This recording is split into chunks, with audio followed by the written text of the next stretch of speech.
اللہ الرحمن الرحیم۔ شروع اللہ کے نام سے جو بڑا مہربان نہایت رحم کرنے والا ہے۔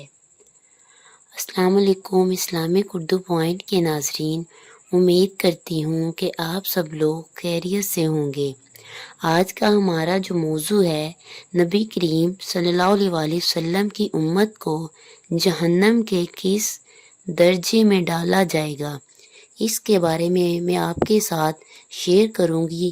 اس لیے تمام بہنوں اور بھائیوں سے درخواست ہے کہ اس سے پہلے ویڈیو میں آگے بڑھوں، میرے چینل کو سبسکرائب کر دیں اور دوست احباب کے ساتھ شیئر کر دیں۔ ایک بار حضرت جبرائیل علیہ السلام نبی کریم صلی اللہ علیہ وآلہ وسلم کے پاس آئے تو حضور پاک صلی اللہ علیہ وآلہ وسلم نے دیکھا کہ حضرت جبرائیل کچھ پریشان ہیں۔ آپ نے فرمایا، جبرائیل کیا معاملہ ہے کہ آج میں آپ کو غمزدہ دیکھ رہا ہوں؟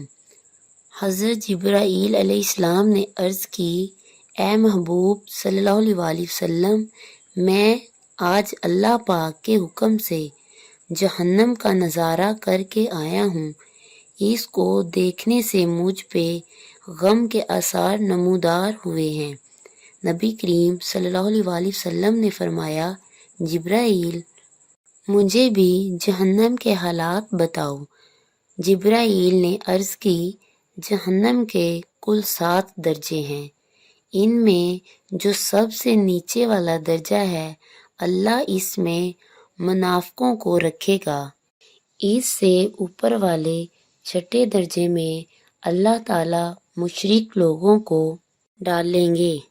اس سے اوپر 5ویں درجے میں اللہ تبارک و تعالی سورج اور چاند کی پوجا کرنے والوں کو ڈالیں گے، اور 4تھے درجے میں اللہ پاک آتش پرست لوگوں کو ڈالیں گے۔ تیسرے درجے میں اللہ پاک یہود کو ڈالیں گے۔ دوسرے درجے میں اللہ تعالی عیسائیوں کو ڈالیں گے۔ یہ کہہ کر حضرت جبرائیل علیہ السلام خاموش ہو گئے تو نبی کریم صلی اللہ علیہ وآلہ وسلم نے پوچھا، جبرائیل آپ خاموش کیوں ہو گئے؟ مجھے بتاؤ کہ پہلے درجے میں کون ہوگا؟ حضرت جبرائیل علیہ السلام نے عرض کیا، اللہ کے رسول، پہلے درجے میں اللہ پاک آپ کی امت کے گناہ گاروں کو ڈالیں گے۔ جب نبی کریم صلی اللہ علیہ وآلہ وسلم نے سنا کہ میری امت کو بھی جہنم میں ڈالا جائے گا تو آپ بے حد غمگین ہوئے اور آپ نے اللہ کے حضور دعائیں کرنا شروع کر دیں۔ 3 دن ایسے گزرے کہ اللہ کے محبوب مسجد میں نماز پڑھنے کے لیے تشریف لاتے، نماز پڑھ کر حجرے میں تشریف لے جاتے اور دروازہ بند کر کے اللہ کے حضور رو رو کر فریاد کرتے۔ صحابہ حیران تھے کہ نبی کریم صلی اللہ علیہ وآلہ وسلم پہ یہ کیسی کیفیت طاری ہوئی ہے، مسجد سے حجرے میں جاتے ہیں، گھر بھی تشریف نہیں لے جا رہے۔ جب تیسرا دن ہوا تو سیدنا ابو بکر سے رہا نہیں گیا، وہ دروازے پہ آئے اور دستک دی اور سلام کیا، لیکن سلام کا جواب نہیں آیا۔ آپ روتے ہوئے سیدنا عمر کے پاس آئے اور فرمایا کہ میں نے سلام کیا لیکن سلام کا جواب نہ پایا، لہٰذا آپ جائیں، آپ کو ہو سکتا ہے سلام کا جواب مل جائے۔ آپ گئے تو آپ نے 3 مرتبہ سلام کیا لیکن جواب نہ پایا۔ حضرت عمر نے سلمان فارسی کو بھیجا لیکن پھر بھی سلام کا جواب نہ آیا۔ حضرت سلمان فارسی نے واقعے کا تذکرہ حضرت علی رضی اللہ تعالی عنہ سے کیا۔